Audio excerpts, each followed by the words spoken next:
भीषण अपघात. मालेगाव वराणे गावाजवळ ट्रॅव्हल्स बस पलटी. 50पेक्षा जास्त प्रवासी जखमी. बघा फक्त रयत राज्य न्यूजवर. आज सकाळी 9 ते 9:30 वाजेच्या दरम्यान एक ट्रॅव्हल्स बस मनमाड मालेगाव महामार्गावर वराणे गावाजवळ पलटी झाली. यात 50पेक्षा जास्त प्रवासी हे जखमी झाले असून काहींची प्रकृती ही चिंताजनक आहे.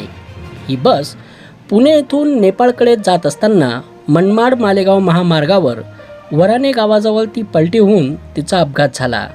अपघात होताच परिसरातील नागरिकांनी धाव घेत जखमींना बाहेर काढत त्यांना पुढील उपचारासाठी मालेगाव येथील खाजगी रुग्णालयात पाठवले आहे.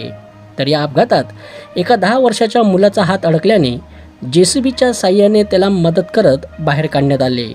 स्टेअरिंग रॉड तुटल्यामुळे हा अपघात झाल्याच्या प्राथमिकदर्शी बोलले जात आहे.